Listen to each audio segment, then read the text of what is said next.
Okay, now when we talk about post-snap fundamentals, right? Like I said, that's just a basis of what we do pre-snap with our eyes, our foundation, and what we're looking at. But post-snap, the picture is going to change, and this is how the quarterback has an idea of what that picture is going to. Okay, so again, we start from foundation.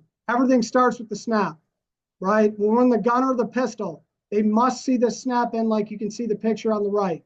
They must see it all the way in. The snap is most important. If the snap is off platform, I don't need you reaching, I need you moving your feet, right? Again, kind of creating that backboard with our hands and our body. Okay, under, right? When we talk about under center, easy coaching point to remind them, it's an all-encompassing deal. We just tell them, hey, make sure you stay in there. Sounds simple, right? But that just tells them, hey, I can't pull out early, right? The football is most important. And when I have the football in my hands, I'm going to secure it by going ball to the belly right now. Okay, when we talk about our feet, right? Obviously, we want to be explosive with no false steps. I never want to see a quarterback under center pick up one of their feet and put it right back down, especially when you start talking about gap schemes, right? You have pullers, right? We need to get out of there and allow them to do their job. Okay, so obviously we talk feet, we're going to load and push off the screw. And what that means is whichever way that you are moving, right? You're handing the ball to the right, handing the ball to the left. You need to screw that opposite foot in the ground to apply pressure and push away from the center once that ball is secured in your belly. Okay, and then obviously when we talk about our intentions and our job as a quarterback, especially in the run game, right? Our handoffs and play actions must look identical, right? They must look identical. The biggest thing with that is we want the defense to play as slow as possible, not knowing is the ball handed off or is the ball going to be thrown down the field by the quarterback. Okay, and then we talk about assists. This is something a little unique that we do, right? Our whole thought process is the way we run the football at the University of Michigan, right? We are going to block defenders with our fakes. And what I mean by that is by bursting out of your fakes flat and fast.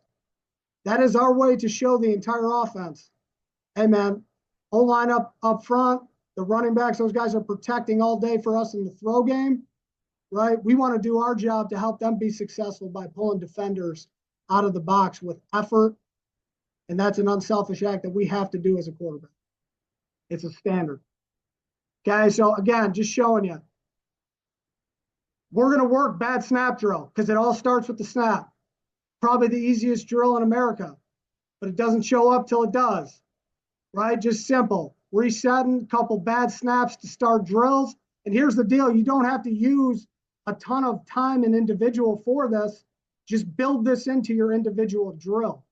So whatever drill you're using, start that drill with 3 bad snaps and then do your drill, right? I think it's an easy way to get a lot of things done in a short period of time. So again, he's just moving his feet. He's seeing that ball all the way in. Simple drill. Again, doesn't show up till it does. Here's a picture of Davis Warren in the bowl game, right? We worked this all bowl prep. We were able to catch this snap and be successful and save a possible bad play, negative. Okay, ball to the belly.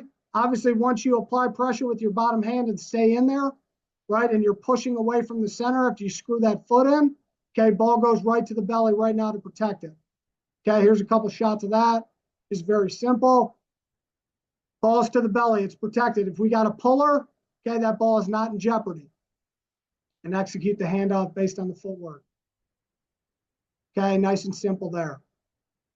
Okay, so now when we talk about post-snap, coverage ID, okay, we give the quarterback what we call our safety spoke. Okay, we break it down and simplify it into 4 movements based on that boundary safety.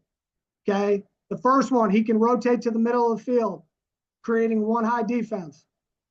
Okay, the second one, he can get off the hash to the boundary and work a cloud coverage, cover 2. The third portion, he can insert down, right? Obviously, he can insert down and play zone, insert down and play man.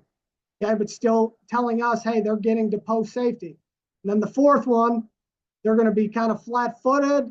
They're going to pedal out slow, right, and really own that 2-defender vertical, or depending on the formation, could be 3. Okay, but biggest thing with this, both safeties are going to work on a string. And I want you to primarily look at number 1 and number 3 with the rotation. Those two work on a string together. Boundary safety rotates down, number 3 in pink. Okay, the field safety's got to close the middle. And vice versa in yellow with the number 1 field rotation. The boundary safety has to close the middle now. They work on a string. With 2 and 4, those movements, right, with all the too high variations in coverage, right, they can play either to either side at any point. But at least we know that it's too high. If one stays, the other's got to stay as well. So just a way to simplify it to the quarterbacks, I think has been really helpful to us. Obviously, it's helpful in the run game as well when we see rotation pre-snap and we have to check, different runs or protections. That stuff's really important. It's all encompassing. The other thing it does is it helps the receivers in the run game blocking, right? When they work on their spoke and they're seeing corner to safety and an MDM block, right? Those movements, those 4 movements help them execute their assignment as well.